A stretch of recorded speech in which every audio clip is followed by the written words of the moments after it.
actually. I'd just like to welcome Egoyan and Jonathan Romney today. Thank you very much. Thank you. Well, it's always a pleasure to talk to Atom, who is, and it has consistently been for many years, one of the most inventive and challenging filmmakers. And a film distributor told me once that you should never use the word challenging about films because it puts people off. But I guess in your case, it's not a taboo word because you do set out to challenge people. Well, I set out to engage the viewer in a way that presupposes that they're curious and exploratory, and if that's challenging, I guess it is. But it's I think that I was raised in that tradition. The films I loved were certainly challenging, and I always found that was exciting and entertaining.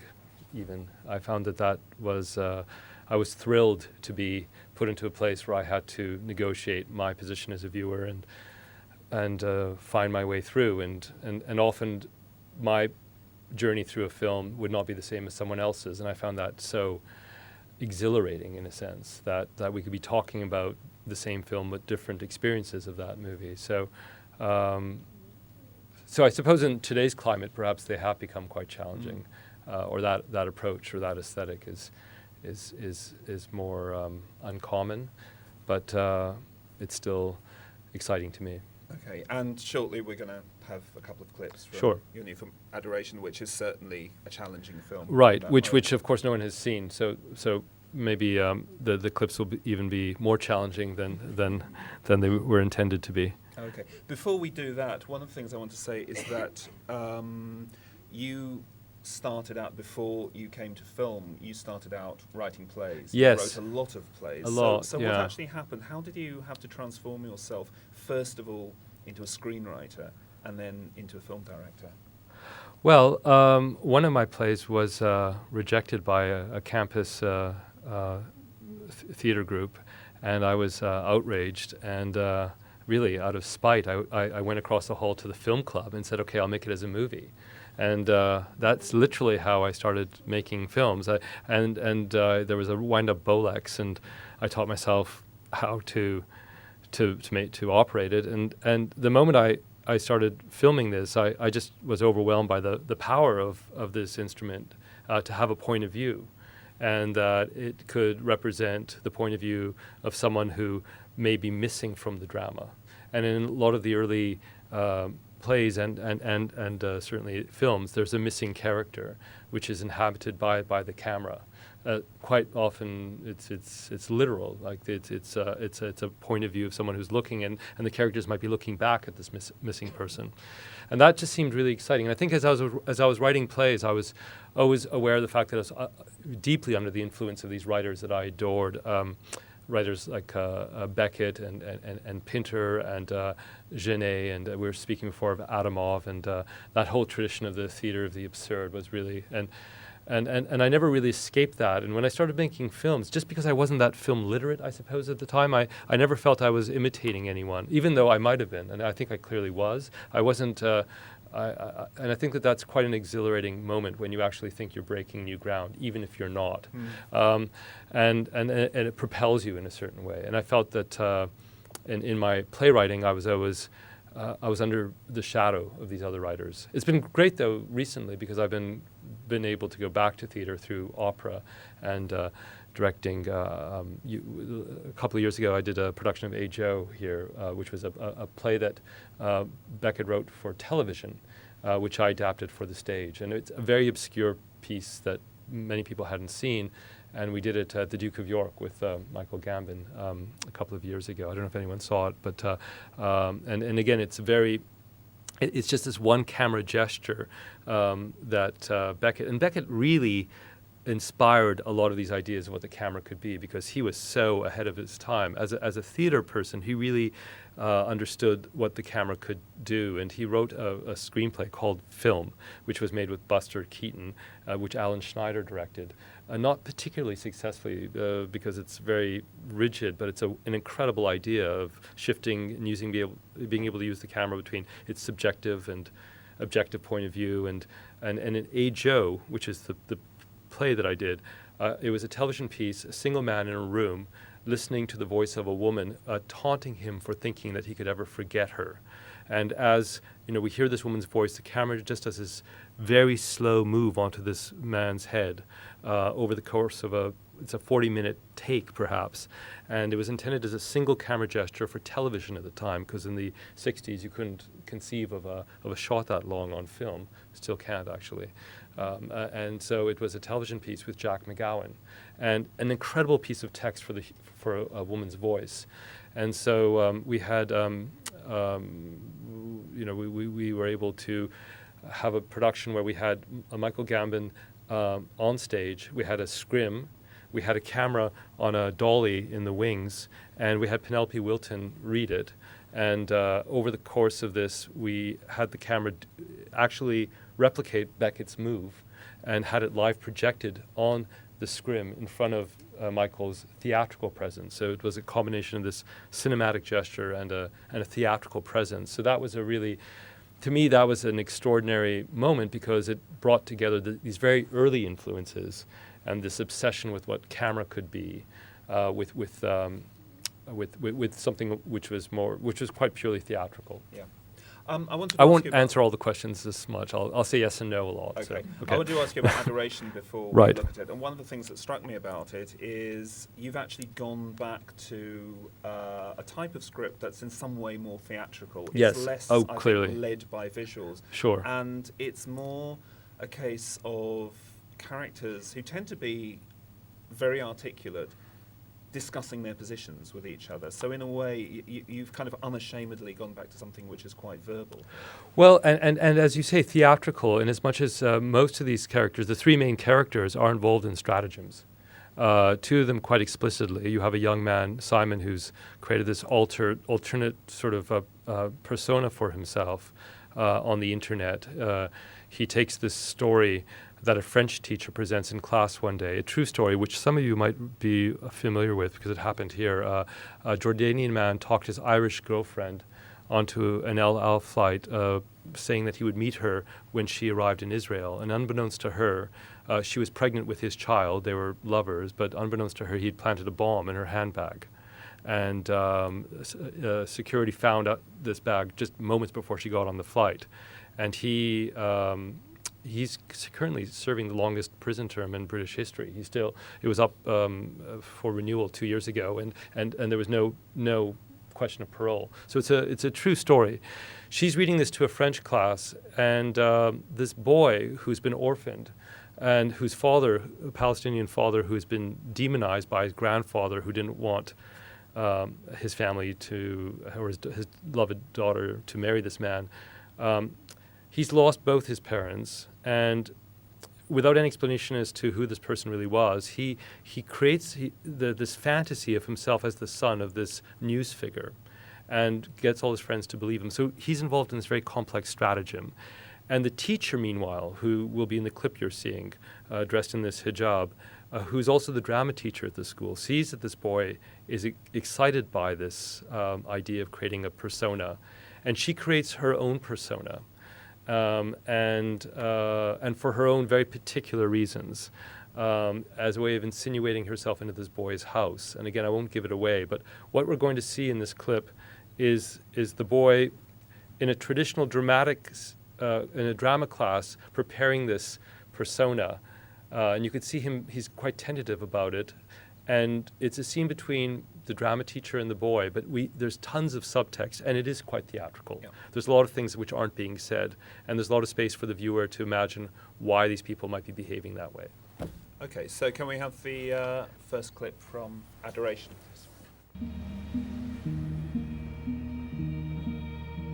Simon is my best friend, and I was really confused too when he was standing in front of the classroom and he was talking and I didn't know anything about it, but then... You have to wake up and stop living in your ignorant little box. Seriously. I am not living in an ignorant little box. If he didn't want to tell me about something like this, then there must have been a good reason. And if he doesn't want to talk to us about it, then there's a good reason for that too. So I think that we should all just leave him alone because... A lot of you are wondering why I haven't told you about this before. The reason is, I've only found out a few months ago myself. And I was asking my grandpa a whole lot of questions before he died. And kept this on my cell as a reminder. You have to believe me, Simon. Your father was a killer. If the bomb had gone off in midair, as my father intended, it would have been the most devastating terrorist attack of its time, and my father would have gone down in history as a mass murderer. Except, he wouldn't have gone down as my father. I would have disappeared in my mother's womb along with all the other passengers on board that flight. I wouldn't be here to tell you the story. How's that? Have you told anyone else about this? That I'm making it up? No. Why not? If my friends found out it wasn't true, it wouldn't be the same. What wouldn't be the same? The feeling I get when I'm performing. I mean, some parts of it could almost be true, but in a different way. In what way? Things about my family. Stuff I haven't thought about for a while.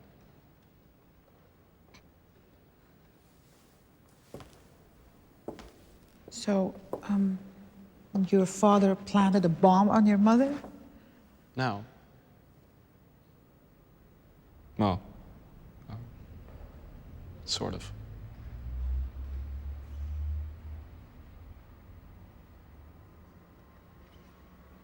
You live with your uncle. Yeah. Does he know about this project?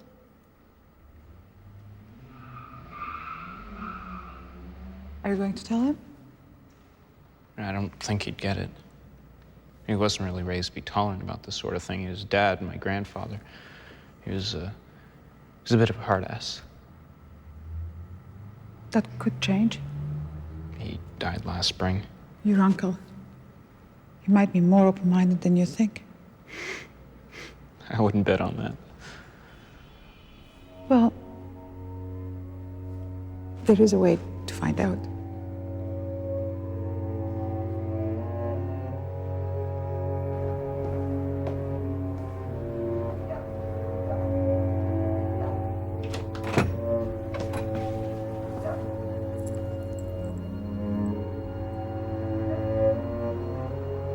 I came to apologize for yesterday.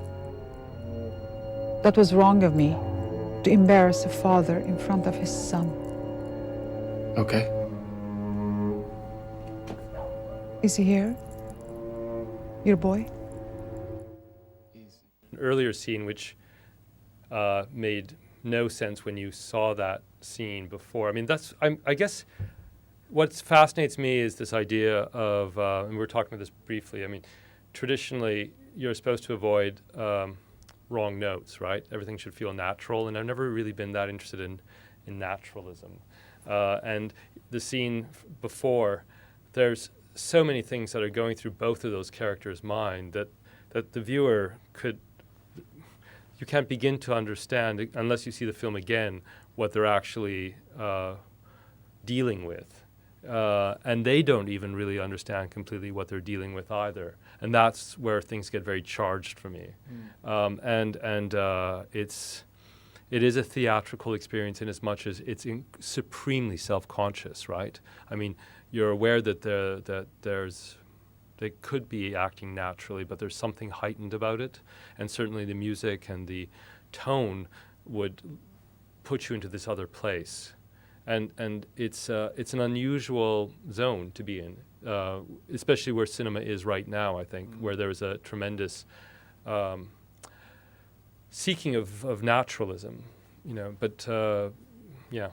Can I ask you then about the mechanics of screenwriting in terms of operating within the business? Because obviously making a film doesn't happen in isolation. You know, you deal with producers, right. You deal with distributors, you deal with sales agents, and all the way through, you're going to be writing scripts like this, which have their sort of detours and false notes and complexities.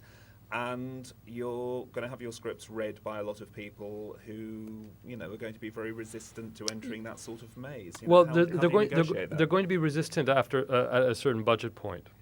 But you know, I think that, you know, unless the material is based on a novel that everyone understands, or it's based on there's some genre that it's dealing with. And the last 3 films before this have been, in their own way, genre movies. I mean, I would say after Sweet Hereafter, which was my last independently produced low-budget film, Felicia's Journey was my take on a thriller based on a William Trevor book, and of course that has a certain pedigree, and you're selling it on Trevor's reputation, but also the fact that it's a thriller of sorts, and that in the case of Ararat, it's a historic epic of sorts, and certainly in terms of the history it's representing, that and of the that puts it within a certain genre, even though it doesn't really play out that genre. And the last film, Where the Truth Lies, is a murder mystery noir of sorts, again based on a book.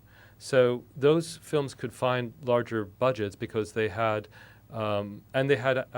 actors, you know, from Bob Hoskins to I guess, you know, Aznavour or Kevin Bacon and Colin Firth, and you know, it was part of a more commercial package, as well as some extraordinary lucrative tax deals emanating from this country, which are no longer available. But and I think rightfully so. I mean, but there was these ways that the producers were able to access, you know, funds, and if they were there, that was great. Yeah. But you know, this is probably my real business, which is films that I'm writing, directing, and producing for smaller budgets, and working with distributors who believe in this type of work and can actually amortize their risk over an increasingly diminishing, if that's possible, or just a diminishing, let's say, expectation for a market for this type of film. I mean, there was in the 90s a genuine market for this type of work, but that's not so much the case anymore. Right. So it is becoming more difficult. One of the curious things about these adaptations is that, you know, you've always made very personal cinema. All your films have a very strong mark. You know, one can instantly tell whose there are. When you're adapting the work of other people, William Trevor or Russell Banks, what you've done with these films is you've introduced threads which are not there in the novels, but are very specifically your own. There's a Pied Piper thread in The Sweet Hereafter, which is not in the novel. There's a cooking show, yeah, which is not in William Trevor's novel. And, and a lot of filmmakers would probably say, well, that's, you know, that's too much, imposing yourself. Yeah. But you've done a very kind of unusual thing there. Yeah, and I think in the case of the two, between the Pied Piper and the cooking show, Gala, the creation of Gala as Bob's mum in Felicia's Journey. It's a TV chef based on Fanny Craddock. Yes, in a way, and I thought those two interventions seemed to work. I'm not so sure in retrospect with Where the Truth Lies, the intervention of having the journalist having been a young girl on the a telethon, you know, which I found was, you know, from a Freudian point of view, just so interesting that she was, you know, now taking this moment for her where she was able to empower herself and trying to. There's so many reasons why that was exciting dramatically, but I kind of forgot about what I felt when I read the book, which was that I was just there was a lightness to the book, and it was like really breezy and very funny, and she was just you know, a femme fatale. She was not really a fully developed character, and maybe in trying to develop that character, I was breaking something of the spirit of that book. I don't know. So sometimes you do it, and sometimes it works, and sometimes it may not. Is there ever a temptation, though, to do something that's more traditionally detached and impersonal? Because obviously you've done some directing for hire. Oh, yeah. You did some Alfred Hitchcock Presents. Twilight Zones. And well, I would like to see what would happen in a more conventional. I can't write a more conventional script. I mean, I just it's not in me to actually write something which, I mean, I thought Adoration was very simple when I wrote it. I thought this is a really simple idea, and it's clearly not for most people. So and this is as simple as I get. But I've been involved with various projects where it's someone else's script, and in terms of themes and ideas, it's close to me, but they never quite materialized. And you know, I don't. At this point, I'm not as hungry to do that as I was at one point. I've just been frustrated by that. I think, you know, the first time was after Exotica, when I first got an agent in Los Angeles, and there was a thriller at Warner Brothers, and it just. seeing how that process worked and seeing, the director's role is really just to secure the talent first and foremost. That you are there to bring in the best actors possible because you are considered to be an actor's director. But then you're subject to a process where you don't have the control, and you certainly couldn't present a scene like the one you've just seen. I mean, because it would just be so bewildering to most audiences. And as excited as I am watching that, and as I said before, my mind is racing and is entertained. I mean, most people would just be frightened, and feel that it's not entertaining. And I've come to understand that about myself. Yeah. That being said, I still think that my pilot for Friday the 13th is really, which I think was one of the finest things I've ever done. So there you go. It's and I did an Alfred Hitchcock Presents with Martin Landau, which I quite like as well. So, I can do it. Or I used to be able to do it in my 20s. Maybe I'm just too old now. One of the things we see in this clip of Adoration, we're going to, maybe we should finish, have the other clip right at the end of this. But your interest in technology, because right from the start you've used video as a material and a subject matter for your film. You've used images, you've used TV imagery. Sure. When digital came in, you've used that. In this, you're using the internet. So I wonder if you could talk about how you've been consistently inspired by changes in image technology, and what specifically you did with this one, because I believe that there was a long kind of pre-production process in which you kind of experimented with sort of chat room groups.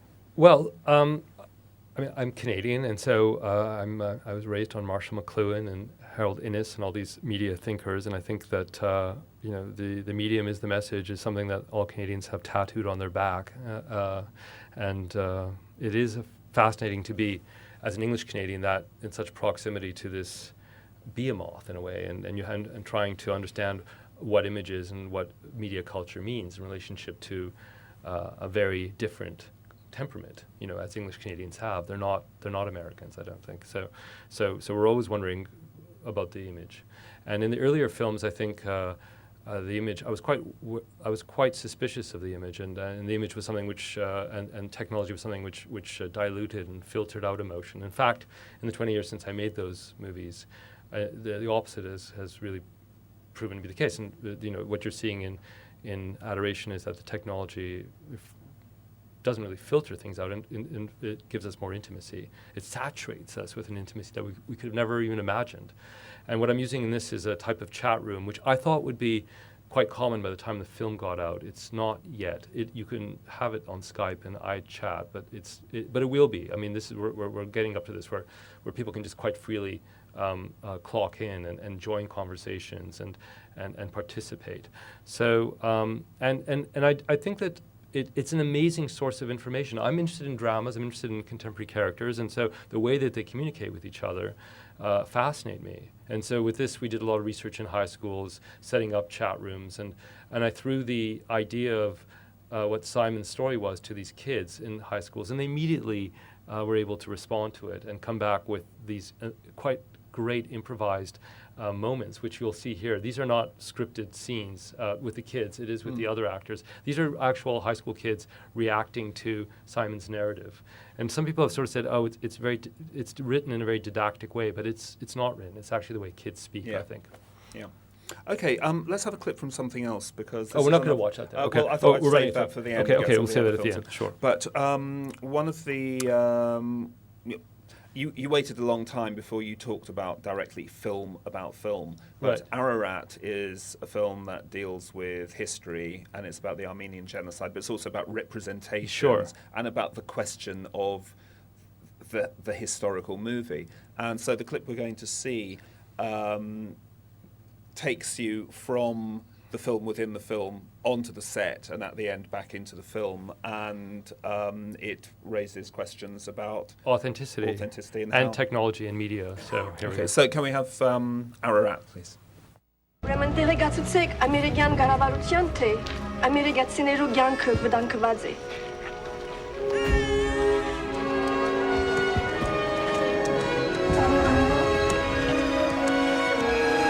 And cut.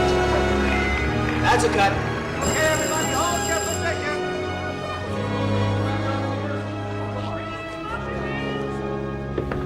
Everything you see here is based on what my mother told me.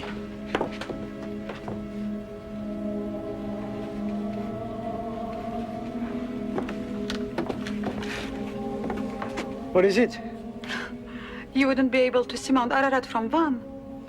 Well, yes, but I felt it would be important. But it's not true. It's true in the spirit. Well, see what you can do, okay? And let me know. Okay, I gotta go. Yeah, I gotta get on. Okay, I'll talk to you later. Okay, bye. Sorry, I had a call.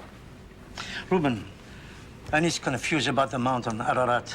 She has noticed quite correctly that it would not be seen from Van. Well, we thought we could stretch things a bit. I mean, it's such an identifiable symbol, and given the moment in history that we're trying to show, So it's something you could justify? Sure, poetic license. Where do you get those? Wherever you can. So that's my job? To let you feel better about distorting things? The young boy in our film gets sent by Usher to deliver a letter. He gets cut by the Turks. That's the character we'd make into Gorky. How would you do that? Okay. By April 1915, the Turks have completely surrounded the Armenian quarter. Within the quarter, inside these fortified walls, is the American mission, run by a doctor, Clarence Usher. Okay? Outside, a few hundred men armed with ancient guns are surrounded by well-armed troops with the latest in European artillery. Miraculously, through their ingenuity or their teamwork, they're able to hold the Armenian position, but they're completely isolated.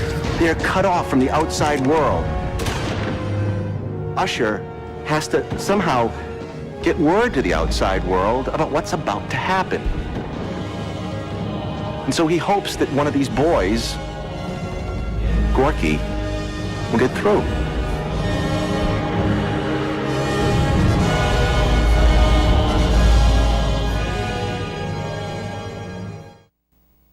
Low-budget cinema that you're Yeah. familiar with.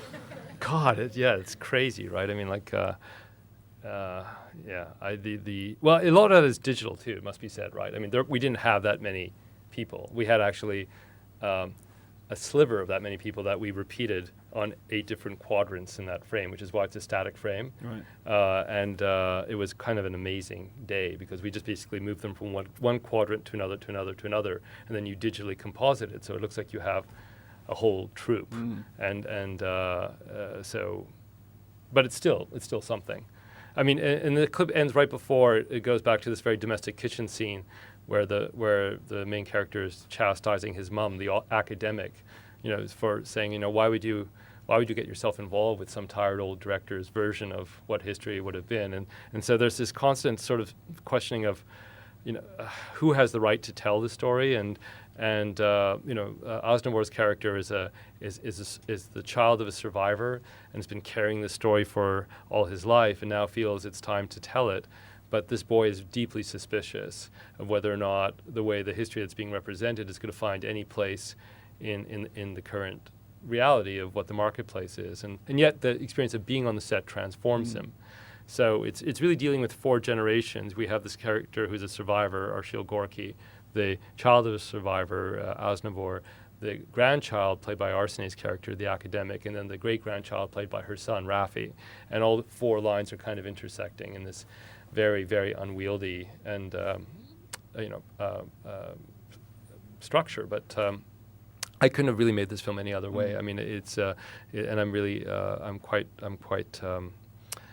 I feel, even though it's probably not the most elegant or the finest film I'll make, it's certainly, I think, the one I'm most proud of having made, because I wouldn't have made it if I wasn't pushed into it by a producer who was incredibly insistent that this film, he had the resources at that moment to make it, and if I hadn't leapt at that opportunity, I think I would have been really I would have regretted it tremendously. Right.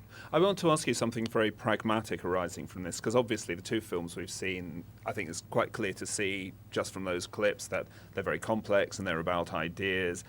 In a sense, how do you sell a film like this? Because what part of your work is you go around the world, you go to festivals, you come to events like this, you talk about your work, And you talk about your work in quite a complex way. You open it up theoretically, but at the same time, you've got exhibitors and distributors who would probably like you to present this kind of work in the simplest way possible. Because I believe in the case of Exotica, Miramax was saying things to you like, look, questions about, Sure, simplifying it.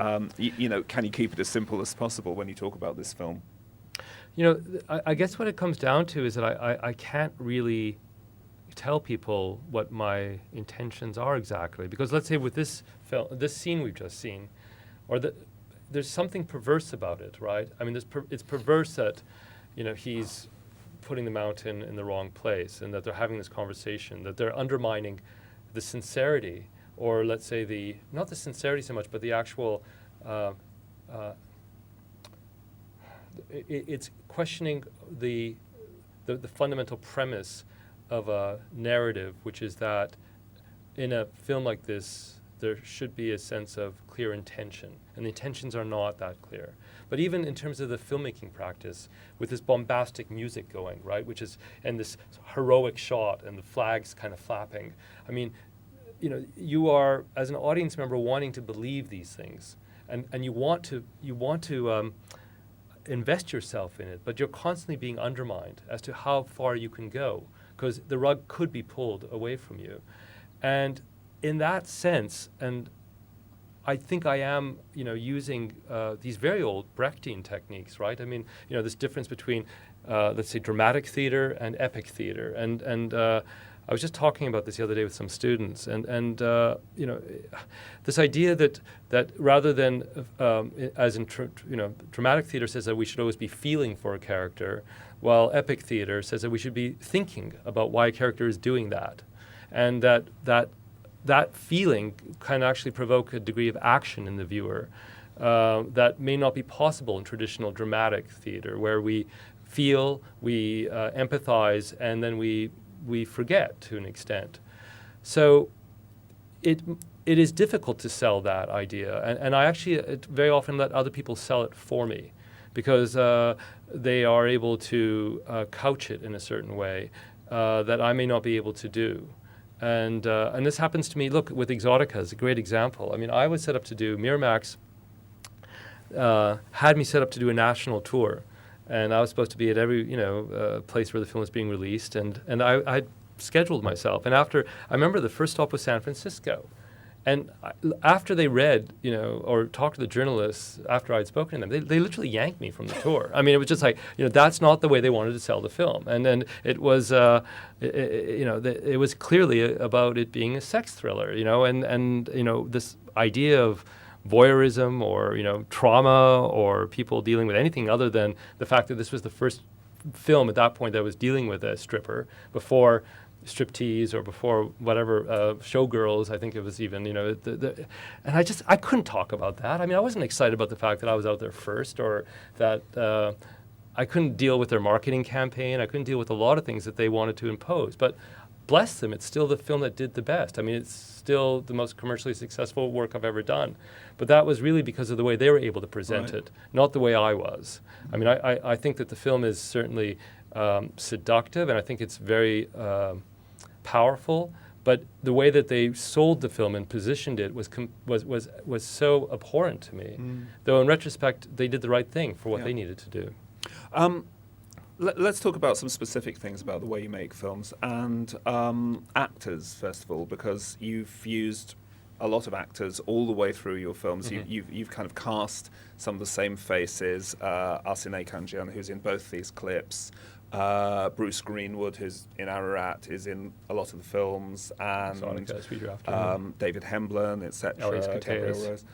Don McKellar. It's a long list, but also frequently and increasingly you've been using new faces. And first of all, why did you choose the new the idea people of the ensemble just came from really, again, this feeling I had from watching certain European filmmakers, Bergman specifically. I mean, I just loved the fact that there was a company of actors. Fassbinder, that there was a company of actors.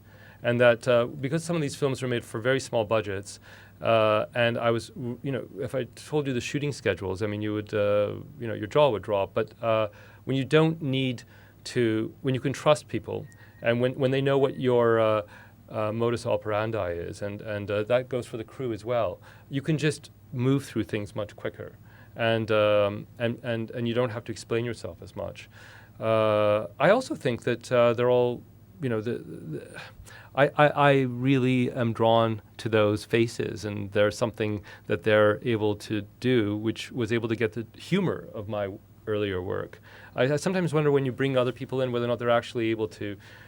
I love that Aznavour is in Ararat. I'm not sure if he ever quite got the sardonic nature of what he's playing. I mean, there was an earnestness to him, which again I think works, but not in the way that I would have expected it. If it was an Armenian David Hemlin, it would have been a very different sort of film. So you can't bestow that upon someone, right? It's something they either have or they don't. And for me, it's something that I've seen them do most likely in theater.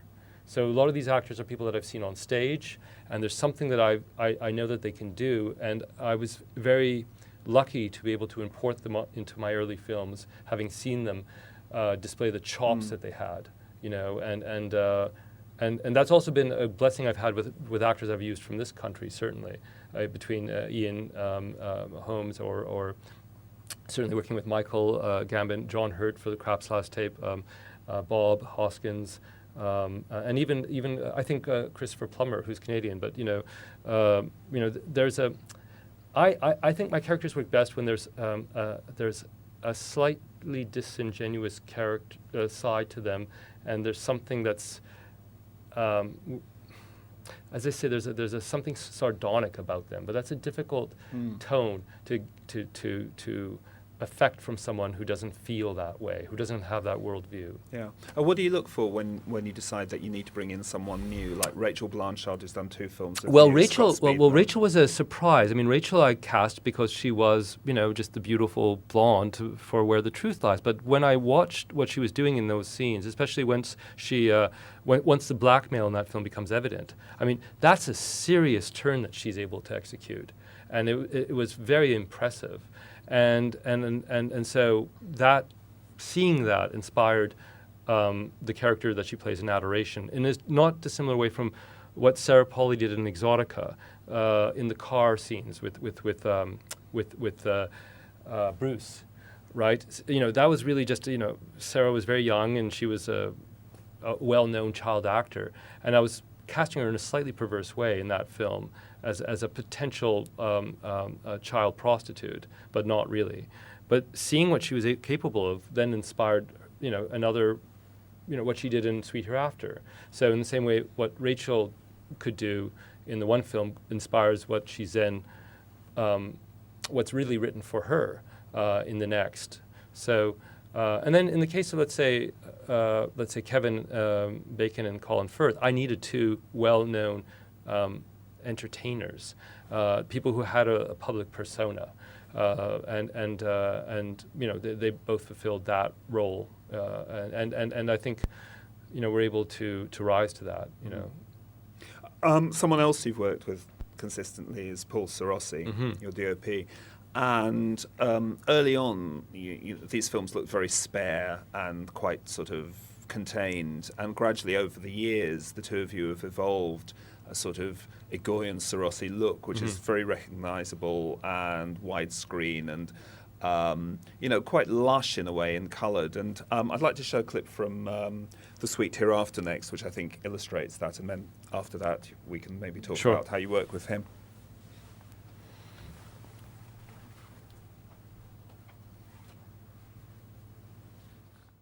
Sit next to me.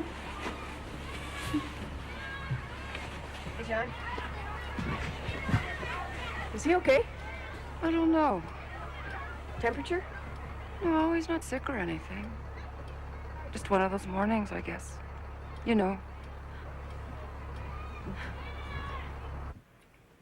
I never had those mornings myself. Not so long as I had my school bus to drive. Not so long as I had my kids.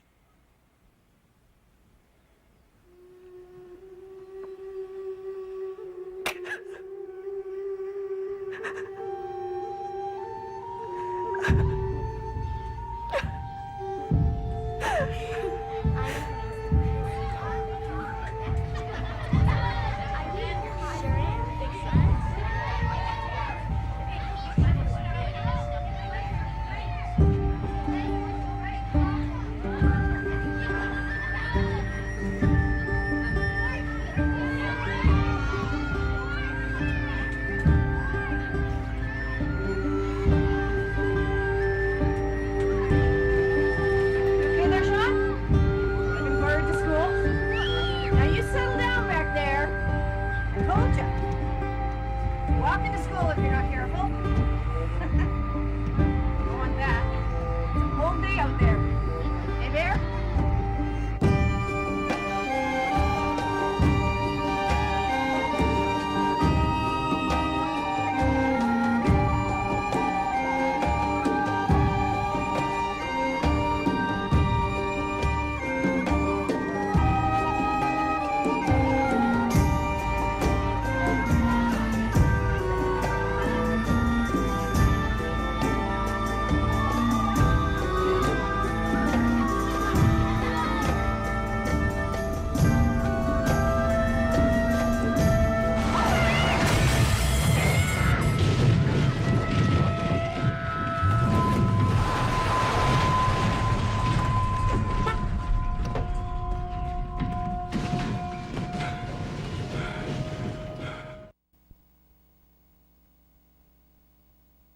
In fact, that sequence is entirely natural light. I mean, and actually is lighting in a very compromised places. I mean, in the interior of a moving bus, and what gives it its sense of dimension is the fact that there is movement.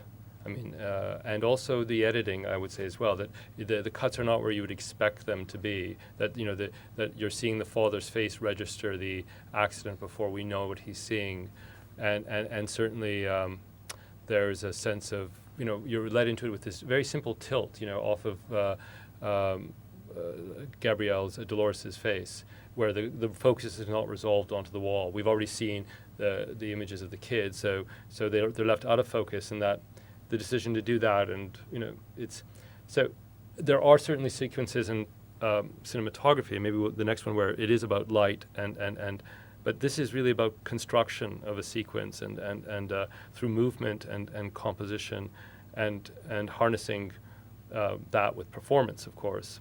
But and then coloring things within the frame. I mean, just simple things like the jackets that the kids are wearing, and the colors of that, and all of those choices. I mean, I think that my job is to be responsible for everything that's in the frame. And my relationship with Paul is that the composition and the gesture is something that I design, and then he lights that.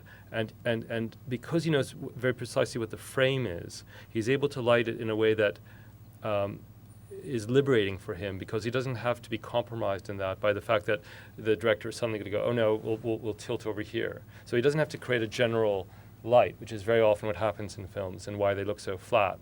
It's a really great relationship I have with him.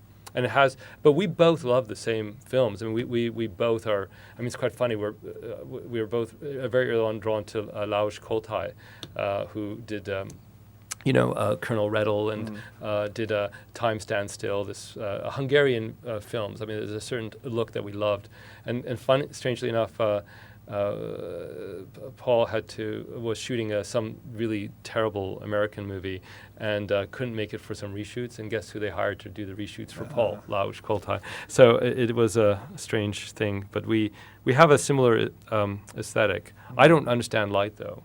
I mean, I remember with the adjuster, I wanted a really saturated, dark, black room, and I walked onto the set. This was really early on, and I was just so upset at him. I said, this is it's so overlit, and he scowled at me. And of course what he was doing was overlighting it so he could stop it down, and so the blacks would be very, very dense, and I just didn't really get that at the time. So I just don't say anything. When I walk on set, I just assume it's going to look good. And how do you evolve the language for talking about the way a film's going to look? I mean, if you sit down and he says to you, okay, what's your I mean, maybe he doesn't put it this way, but what's your overall? Yeah, well, I mean, the next clip is really good, because it's actually one of the few times when we actually were talking about specific references. And I don't know what the clip is exactly, but we were talking about 70s films. And the look of a 70s film, and then we're talking about 50s films, and we're talking about Vincent Minnelli, and we're talking about and sort of this idea of, we felt that when the neo-noirs of the 70s, like the Altman films of the 70s, and even up to and including, let's say, LA Confidential, which we call it neo-noir. Well, if you look at the distance between the neo-noirs of the 70s from the actual noirs, that's only a space of 15 years. But we were wondering, could we now look at a neo-noir, which is actually further away from I mean, there's a greater space between the neo-noirs and the neo-neo-noirs than there were between the noirs and the neo-noirs. So, we were trying to invent something. And what we did, I don't know if we'd use it in this clip, is that we used these pro-mist filters, which are actually something you'll think of with 80s cinema, like Flashdance and kind of like, disco-influenced movies, right? And we thought, what would happen if you threw that on to a kind of a hard-edged noir lighting look? And so you get, I'm not sure what clip we're looking at, but it's a very specific thing that we experimented with and tried to play with. Okay, I think there are several time frames in this clip we'll see, and also we we're should talk about narrative, the design because but time frames and looks, and we should talk about the design as well, because this, I think, is one of your most heavily designed films. Yeah, to definitely. the point of being really opulent. So we can talk about how and that was garish, conceived you might as well. say. Yeah. Well, yeah. So this is from Where the Truth Lies.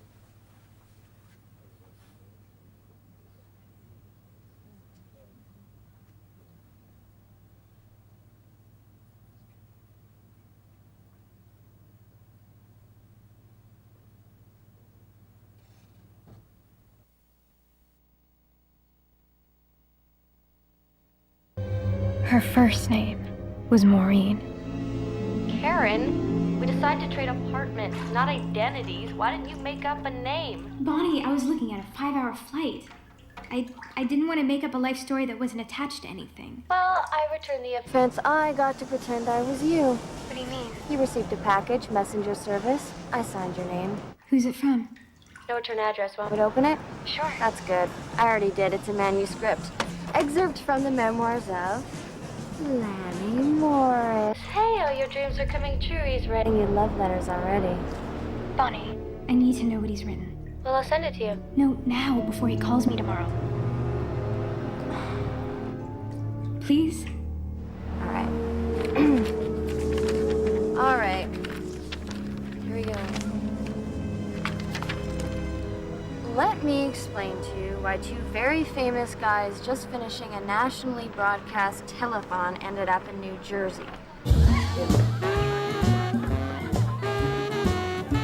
For years, the Palace del Sol was one of the centers of mob prosperity. Needless to say, a major headliner in the showroom helped legitimize the entire operation.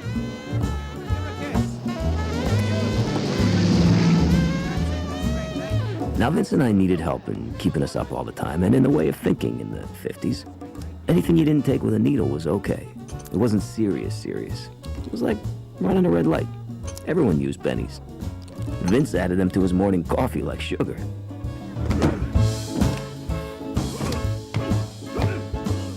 Not that you could tell. When we did finally decide to flatten out, we'd take 2 or 3 2-and-alls, or 3 or 4 3-and-alls. They were really good. Between the moment you took them and passing out, they felt really sexy. Well, somebody pick this man up, put him on the street, give him something to eat, make him a little more neat, introduce him to his mother, make him believe he has a past, and then give him an education. Just teach him a little bit about conversation, validation, vindication. Oh, for God's sake, send this man somewhere where he can have a little bit of self-belief. Something like the army, where he can be sent to exotic places, kill exotic people, give him the very model of a major general, teach him about the question for the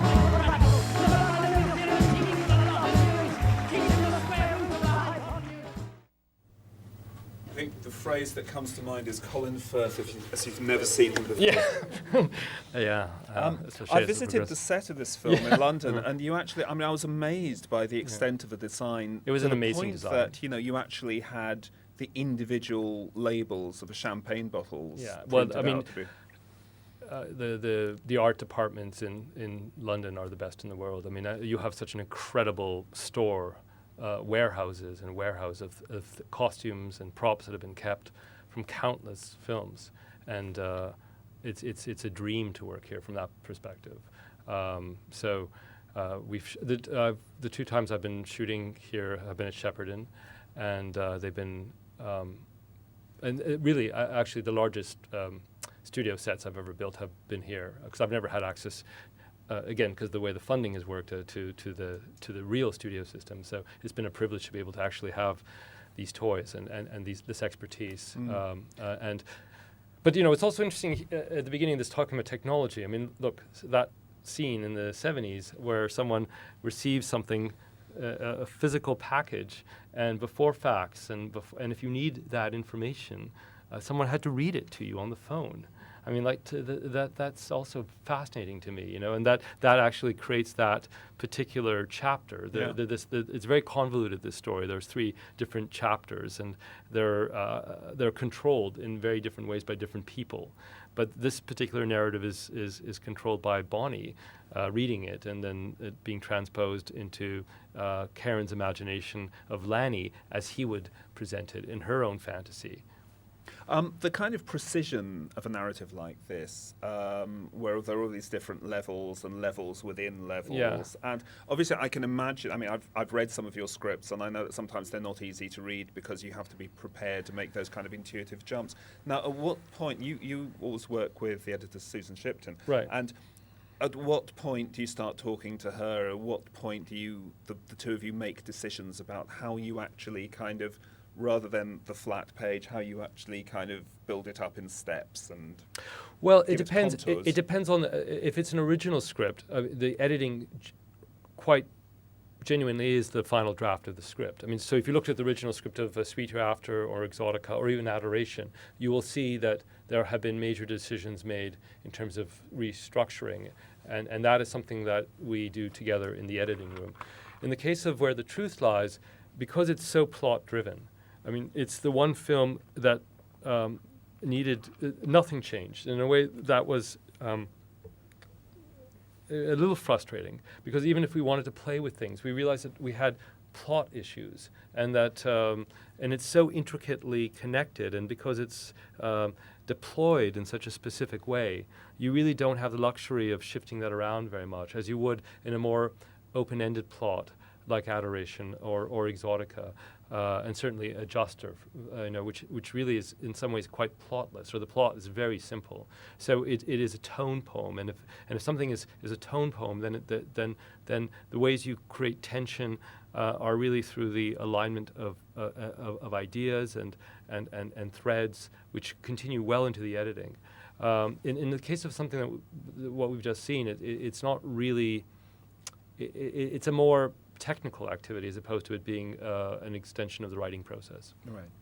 I think we should throw things open at this point. So, sure. We've got quite a bit of time, so if anyone would like to.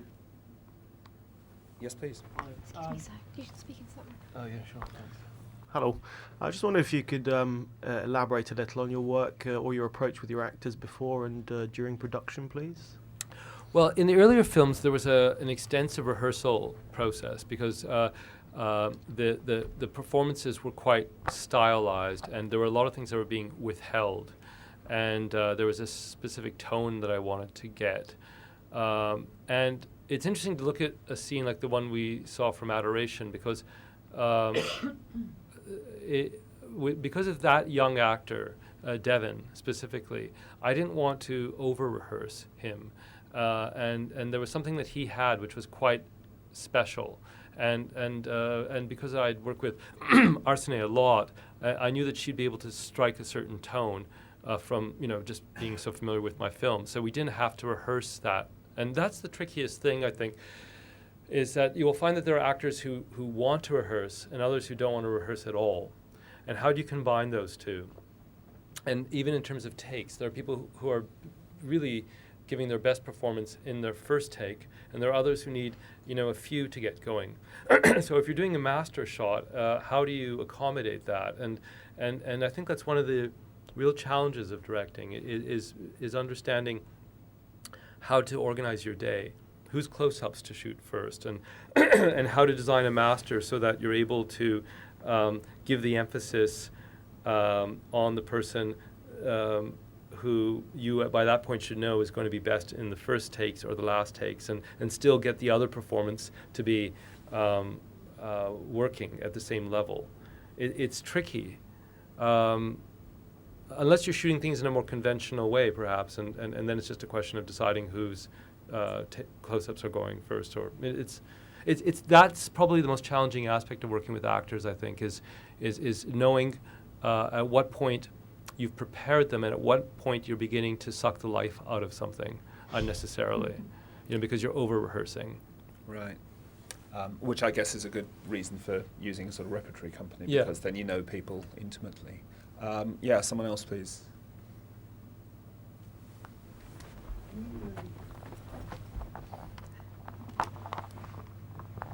Can I ask 2 questions?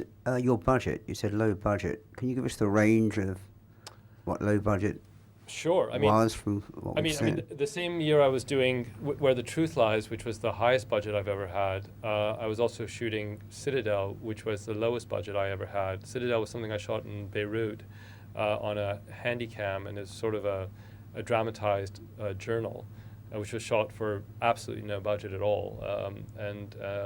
I presented it here once at the Barbican. We did it together, and actually quite. Because of the economics of that, I didn't need to distribute it. It was something that I was made. It was made personally, and I can just show it as I wish. There's no commercial pressure to show it at all.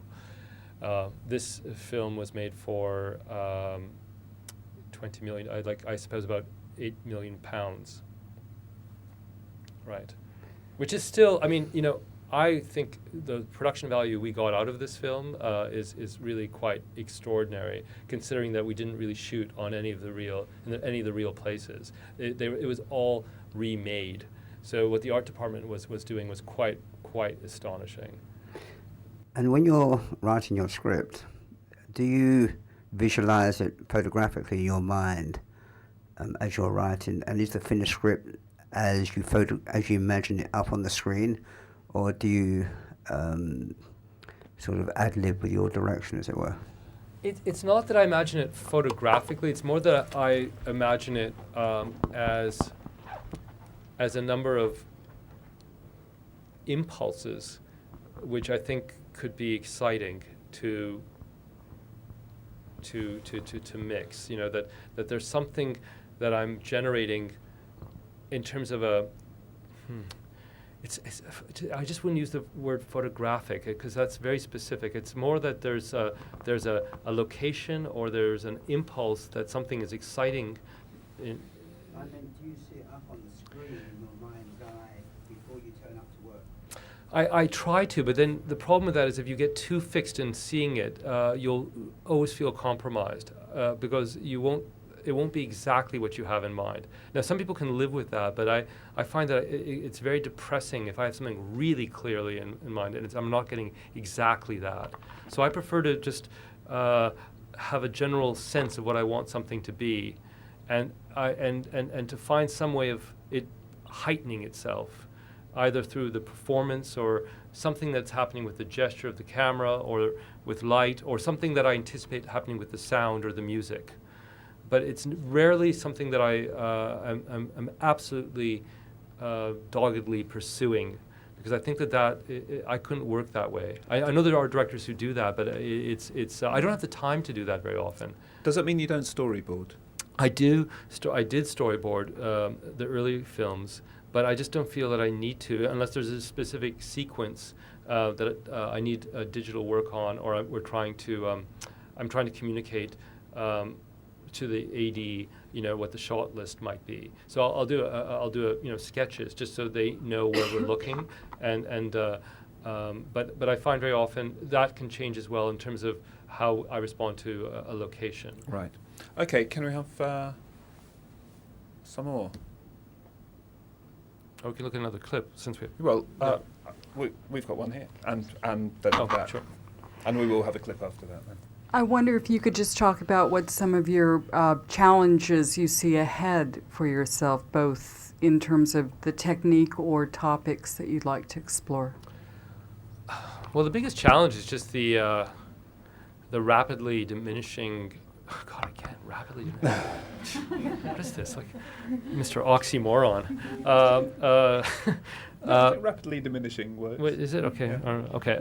Thanks. But it seems to me that the film culture that I was raised in and that I got very excited about, it seems to be evaporating. That seems to, and that's I get a little despondent about that sometimes. It just seems to me that people don't, and it's different here actually. I get excited when I come to London because you see.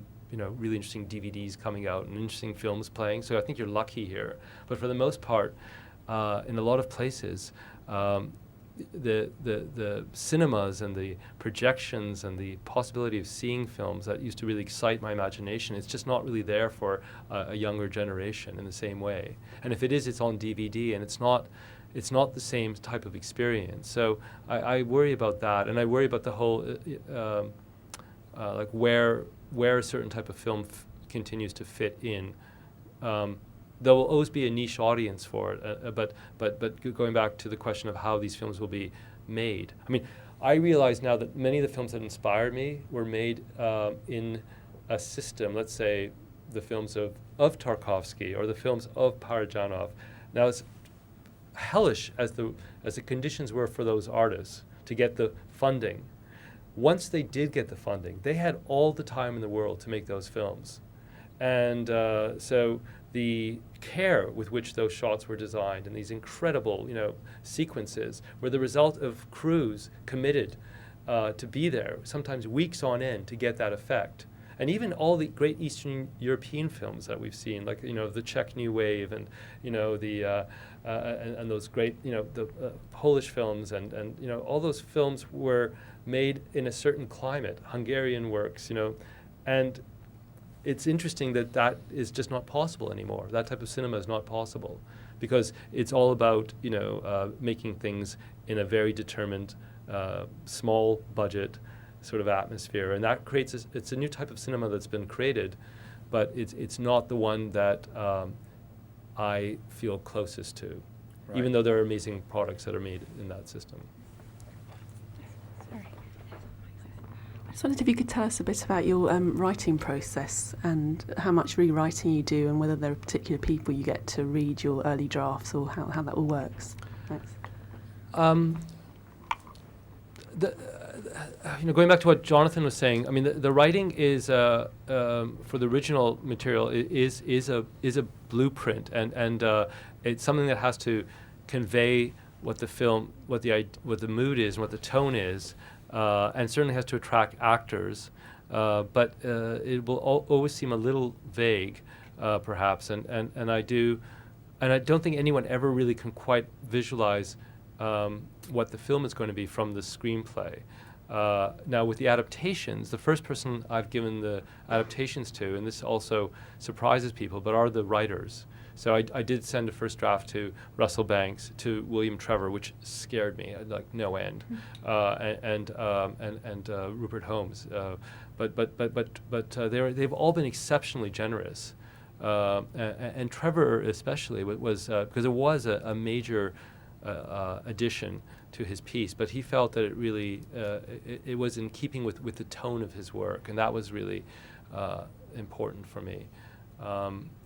And then there's the, because of the system that we work in, there are a number of readers that you're responding to at the various cultural agencies, and then there are friends, of course, and people who I trust. But I think that the scripts are quite sparse, and they're not necessarily, when I read a Hollywood script, it's amazing how you're talked through it. Right, you're told what the viewer should be feeling, and often there's even the use of literary devices within the script, which is shocking to me. But these scripts have to survive a tremendous amount of scrutiny. Not only from studio executives, but from talent representatives, and finally the actors themselves. And there's all sorts of people that have to understand exactly what the blueprint is, and have to sign off on a common vision of what the movie should be. You had one.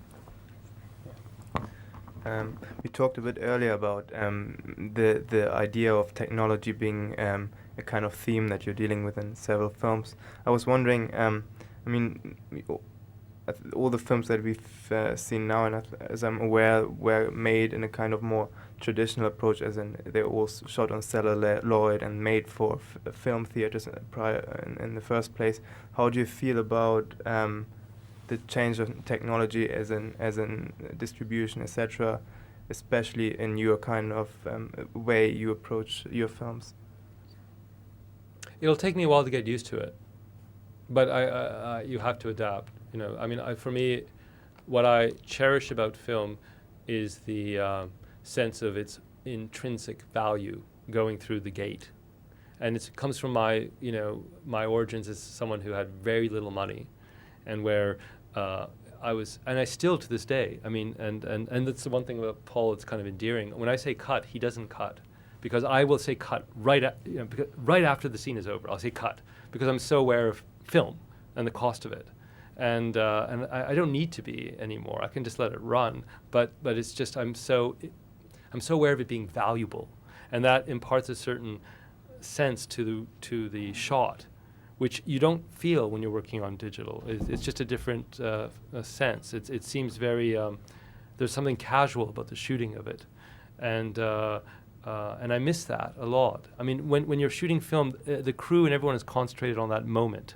And it's such a collective focus, which you don't get when you shoot digitally. I mean, I finished doing a workshop production in Armenia this past summer. I'm involved with the Golden Apricot Film Festival in Yerevan, and we did a workshop for students from Iran and Armenia and Georgia and Turkey, and it was quite remarkable because the last time I shot in Armenia was calendar, and there was nothing to shoot with there. So I bought these two Panasonic mini DV HV videos with me, thinking that we would do the workshop with this, and I arrived to realize that they had P2s, which are like these incredibly sophisticated cameras, and I kind of felt ashamed that I brought these other things. I kind of put them away, and the quality. I've been looking at it now. I finally opened it, and because I had this hard drive which I brought back from Armenia, which I couldn't technically open, and it confirmed all my worst fears. But I just yesterday was able to crack it. But it's unbelievable, and you have to get used to it. I mean, that is the reality. You cannot be conservative about it, and it's an amazing moment where people can make films that have that visual quality. The question is just how do you preserve the sacredness of the image? How do you make it? How do you keep that concentration that makes a cinematic image so powerful? Yes, please. You actually kind of introduced my next question in a way. I would like to ask you, how much do you think that your origin has influenced your work? And at the same time, is that a problem in the sense that do people expect something specific out of that in a way that they kind of try to put you into some pigeonhole thing?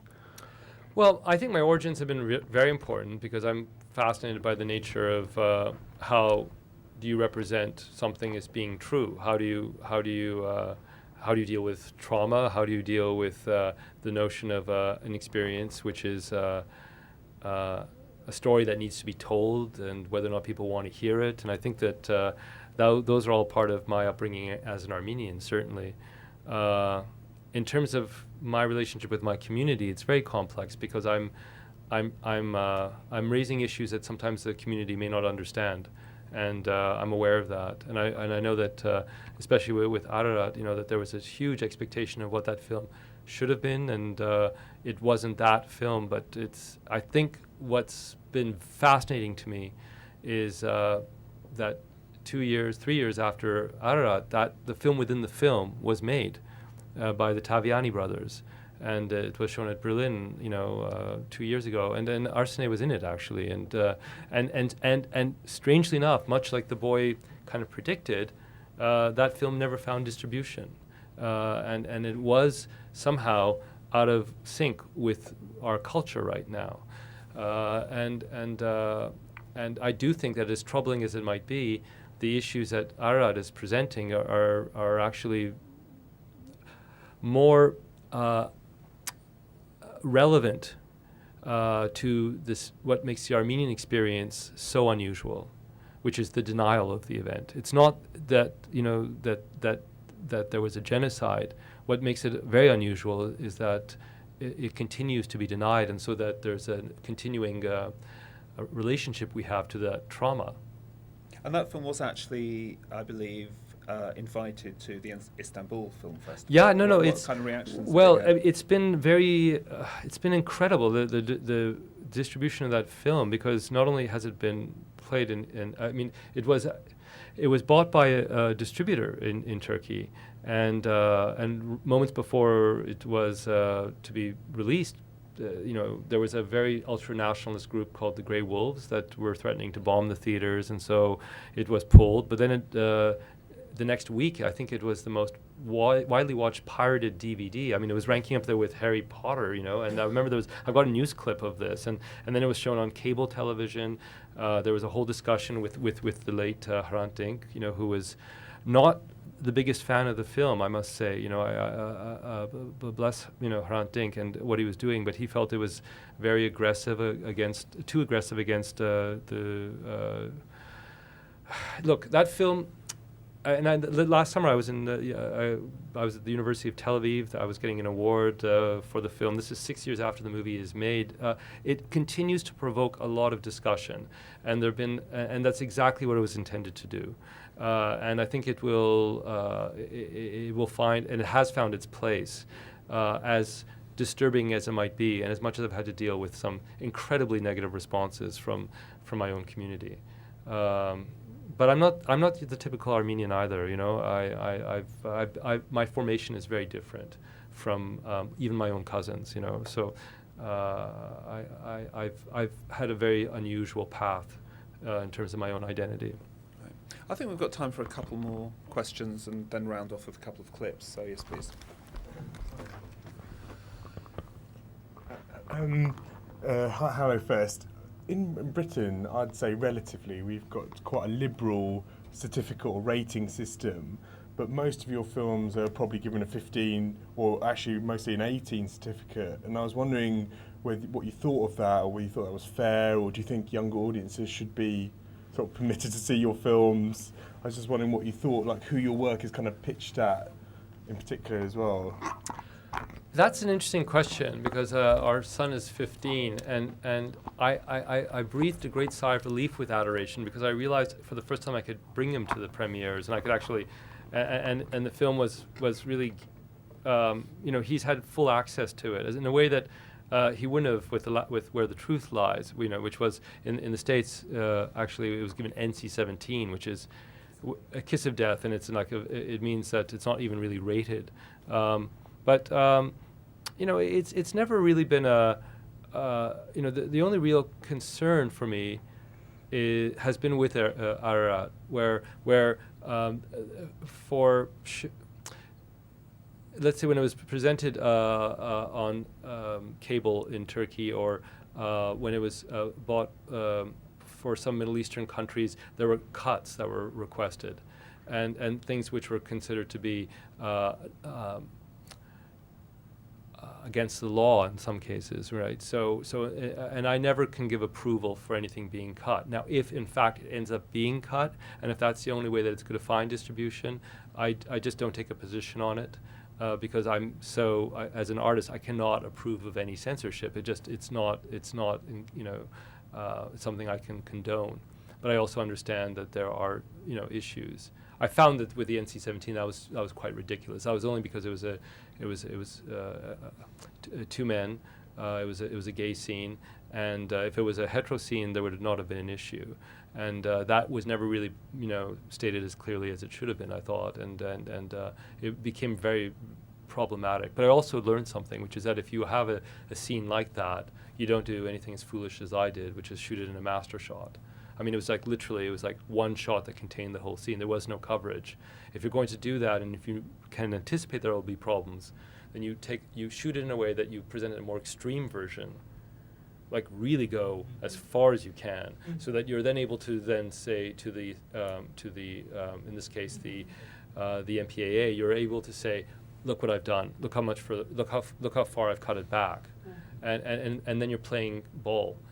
I couldn't do that, and that was my own ignorance. And you talk about that in Kirby Dick's film. Yes. This film has not yet been rated, which right. is fascinating study of how censorship works in the States for certificates.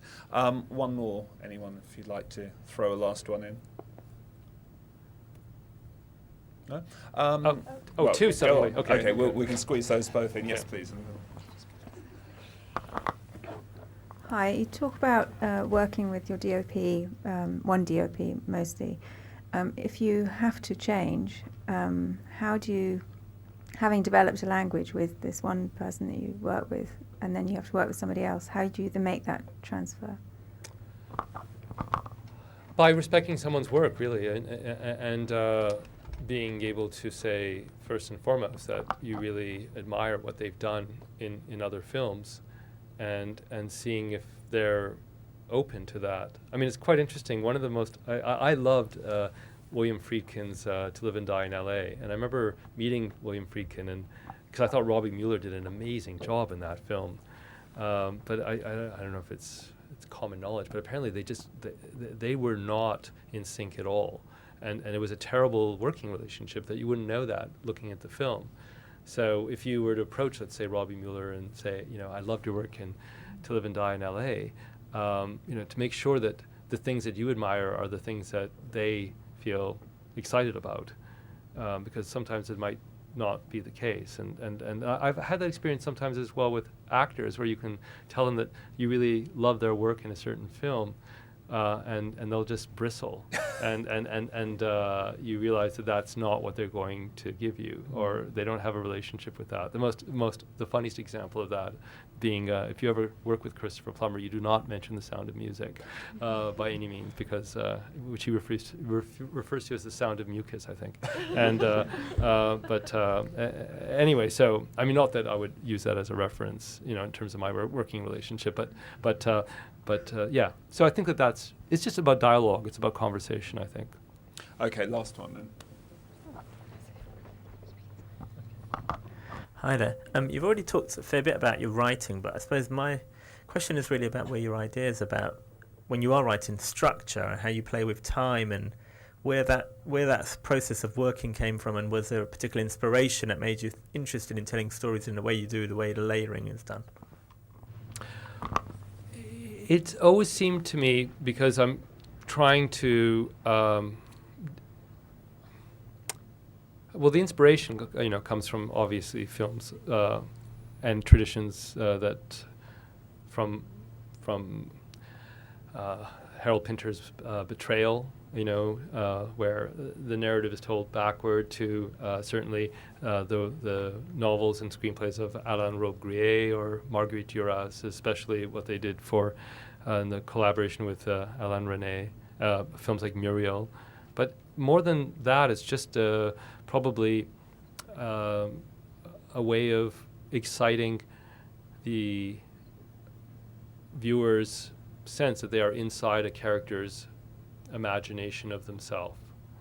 That is so powerful for me, that we can actually, be inside the character's experience of how they see themselves in a situation through a non-linear approach. So, and I think where the where these structures differ from, let's say, films like like the Babels or the Charlie Kaufman films, or the things that use multiple narratives to tell different stories, is that, well, no, actually the Kaufman ones are an exception, but that you are dealing with characters who are trying to put things together themselves, and so therefore, and are in a confused place. Let's say in Sweet Hereafter, you're dealing with an abuse victim and someone who's trying to understand a relationship with an abusive parent, but has not yet come to terms with the fact that the parent has assaulted her, or that she's a victim even. That's very an unusual place for her to be. She has not yet understood the violence of what she has dealt with. So she's still trying to absorb another reality as she's confronting the reality that's presented to her. So that provokes a certain consideration in terms of the screenplay, and in terms of a lot of things, in terms of how the music is going to play, and the camera's going to move, and how performances are going to move around her. It's all based on a investigation of the characters, and in a way it is a type of naturalism, given how unnatural their condition might be. It's not maybe when you look at a film like last year at Marienbad, I don't think you ever are expected to be inside those characters' heads.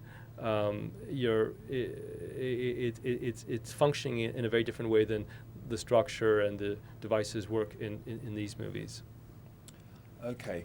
To finish off then, do we have time for one clip or just one clip? Okay, well, rather than Adoration, which you can see in the festival this week. Tomorrow. Right. Tomorrow. And I urge you to go and see it because it's fantastic and it's also going to be released here next year. Let's have a clip from Calendar, which is an example of using video, showing you the person behind the camera and what's going on in front of the camera, and very minimal means. Very minimal means. Very much means. a multi-level film, whatever that means, but you'll see when you see it. So I'd like to thank you all for coming. Atom, thank you very much, and thank you. Thank you.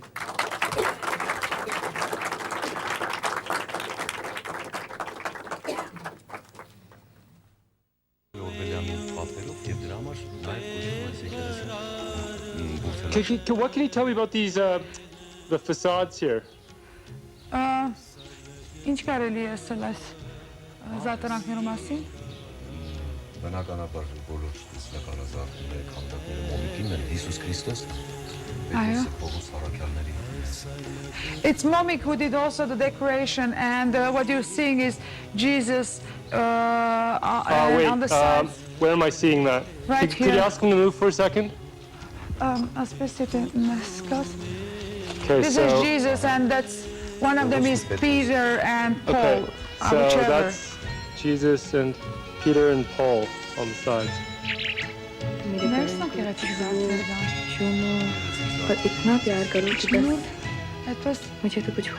I positioned myself by the entrance and pointed my camera at the two of you, waiting to see how long it would take you to notice me standing there.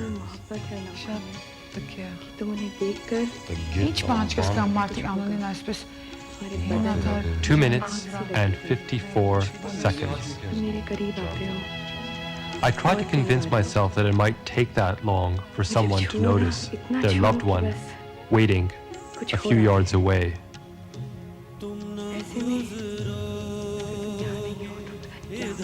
2 minutes and 54 seconds. अपने को मुझे समीप लेना और मुझे कभी मत छोड़ना। हाँ, अभी और इसी वक्त। मेरी सांसें तो इतनी बढ़ रही हैं कि अगर तुम यहाँ नहीं हो तो पता नहीं क्या होगा।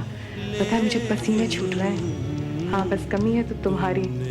यहीं पर इसी वक्त। हाँ हाँ।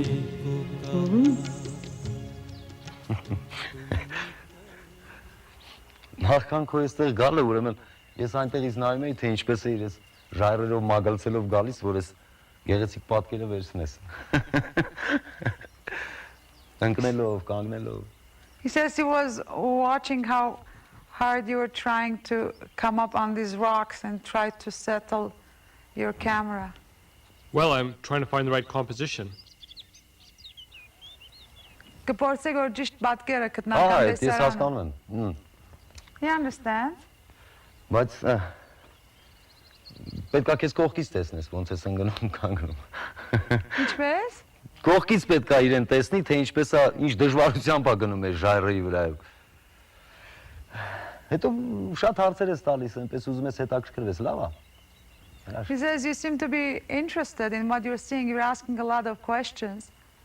Well, I guess that's part of why we're here. Բայց երբևէ ցանկություն չառաջացավ մոտդ մոտենալ, շոշափել, չգիտեմ, Don't you feel the need to come closer, feel, like actually touch and feel, Touch and feel the realize churches? how it's made, constructed? To touch and feel the churches.